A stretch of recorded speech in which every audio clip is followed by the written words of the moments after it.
Welcome to the 311 Griffin channel. I'm Sandman, and here we are in Assassin's Creed 3.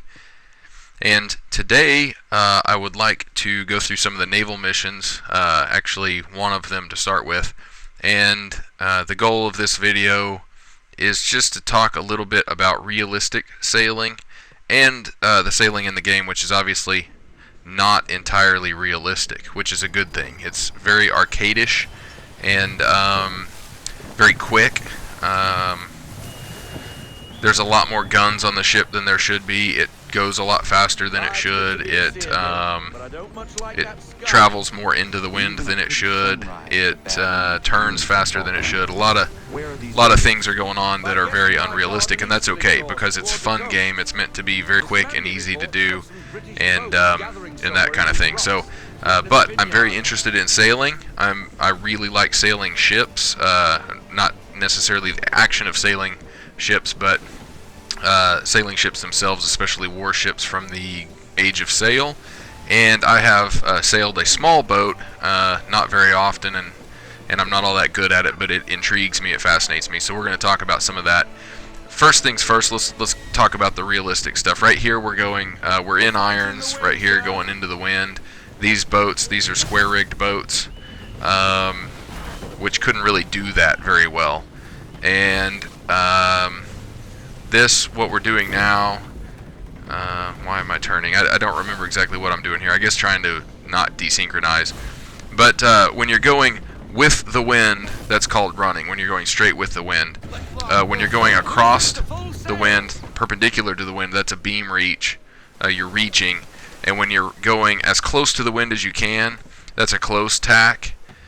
And in smaller boats, when you tack, like right here we're running in the game, when you're going on a close tack in a smaller boat, you can tack through the wind. That's called beating upwind. And you're tacking back and forth from a port tack to a starboard tack to a port tack to a starboard tack. And in larger ships, I'm not for sure if they could do that or not.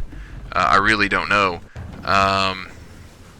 But in smaller boats you would, and I've seen a how-to video on how they would actually use the sails in the stern to come to a stop in the wind and have the wind push them back around to their other tack. But I don't know if they had to do that or not. Anyway, it's just, so here we're on a port tack, and if we're heading straight into the wind, if our goal is to go straight into the wind, we're going to go on a port tack, and then we're going to tack through the wind to a starboard tack right here. And then we can tack back to a port tack, which we're not going to do. We're going to go ahead and turn. We're going to go ahead and turn and try to stay synchronized here, and then go after this other ship, I believe, if I remember what I did in this video. So, as far as fighting goes, and we'll talk more about that later, but obviously in ships in the Age of Sail, the cannons were almost exclusively pointed outward. Early on, they would be bristling outward. That is, they're not necessarily pointed perpendicular to the keel of the ship. They were sort of bristling in a slight arc, and that was kind of before strategies for sailing were really adopted to the point that they were during the golden age of sail. But then they began pointing them straight out from the ship, and that's the broadside, the sides of the ship, and the goal was to line up side to side in basically perpendicular with another ship and shoot the other ship with the full broadside, the most power that you could put on that other ship, and you would try to destroy it that way. So what would wind up happening was ships would wind up in large parallel lines in more or less one-on-one fights, and a lot of battles were kind of inconclusive. What you need to know for this game is that the ship turns very well, especially at half sail. It comes to a stop fairly quickly. You don't have to worry so much about the wind. It's fairly easy to navigate. You have the swivel gun, which on computer for me is the right mouse button, and then you have the main guns, which is the left mouse button. We're going to use the swivel gun here to take out some of these smaller boats as fast as we can, and we're going to try to stay as close to this merchantman as we can. I'm not very good with the swivel gun because I'm fairly impatient. As you can see here, sometimes I do better than others, and there I got on the broadside a little too late. I also like to, I rammed that ship. I also like to use the broadside to kill as many small boats as I can by leaving it broad. The longer you hold that broadside button down, the more aimed it is. These guns could deflect a little bit. The gunners, depending on how good they were, would have to time the roll of the ship, and they could also aim the guns a little bit. So in this game, the longer you hold the button, the more focused it gets to a point, and so you can put a lot of power on a target. But there I really mistimed a broadside as well. I'm trying to do too much in this video because I was actually trying to do my voiceover while I was shooting the video, and I'm not very good at that. So now I'm voicing over later, after the fact. But be patient with those swivel guns, and a lot of times what gets me is they will actually move off of target right about the time I let go of the button, so it fires after it moves off the target.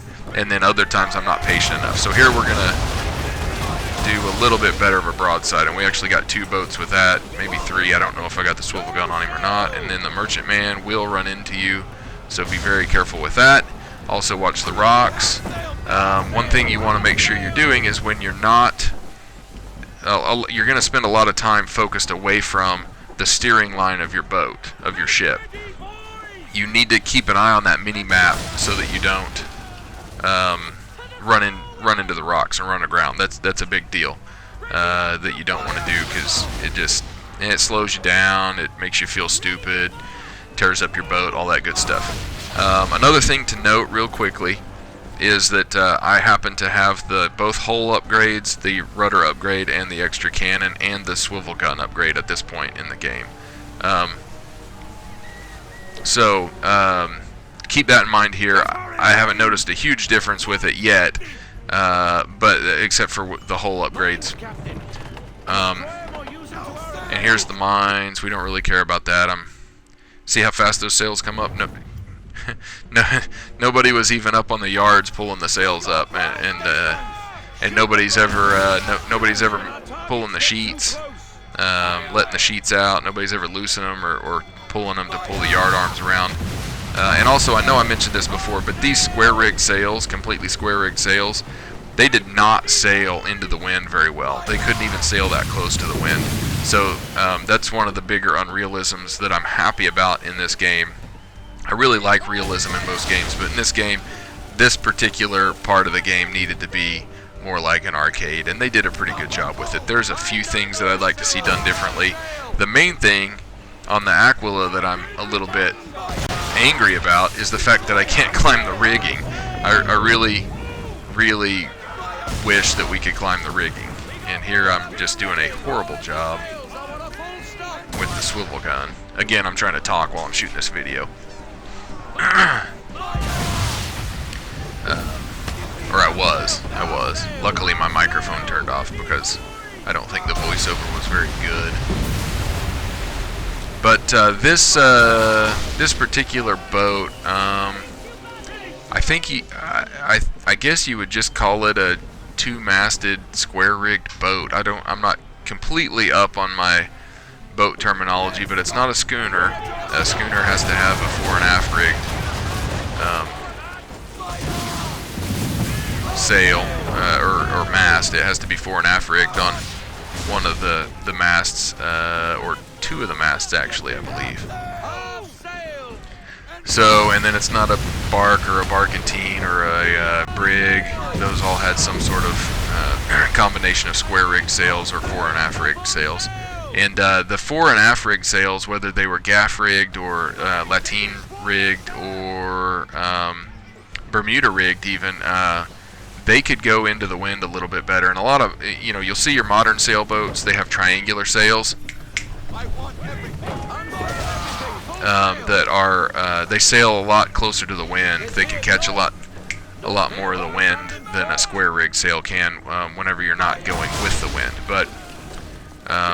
But you could use the wind in these boats, and you'll also see the sails off on the side. For the life of me right now, I cannot remember what those are called. I should remember. Oh, we rammed another boat, but he lived. See there, you just gotta be patient with that swivel. Okay. So coming up, here's the fort part, and this part, the first time I played it, was very difficult because I didn't really know. I was concentrating on the ship still, and I didn't really know what I was supposed to do. You'll see me get a little impatient with my broadsides again, which I'm not normally. Oh, and there was also some lag, so I apologize for the lag. Every once in a while, my computer just decides to start lagging for no apparent reason. It was really laggy.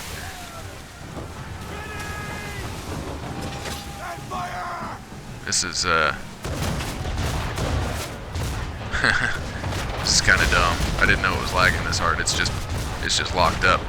But anyway, with the fort, you can dodge the shot even without the improved rudder. With the when they fire the mortars, you can actually dodge the shots from those mortars. So once they start firing, you just go to half sail. Sometimes you don't even have to go to half sail, but you go to half sail, you change course. Once you've gone, you can go around the end of the mortar shot, or you can actually turn inside of it and go parallel to the line that the mortars are landing in. And then you turn whenever they're done, or even before they're done. If you've turned inside of them, you turn broadside to the fort. Line your shot up.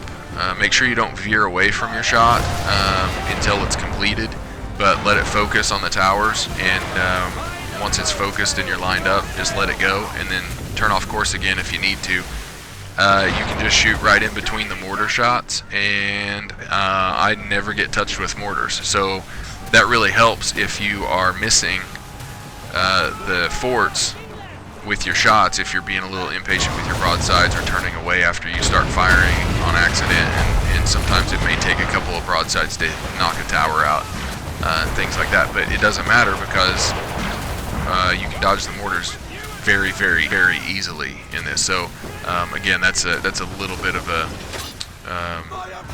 good thing that the ship is so steerable. And in real life, back in the day, there were ways to evade shots. It just kind of depended on the situation. So anyway, I hope that is a good insight into the real world of sailing and how it does or doesn't apply to this game, and some tips on playing this game as far as the naval missions go. So I appreciate the views, and have fun gaming. Later.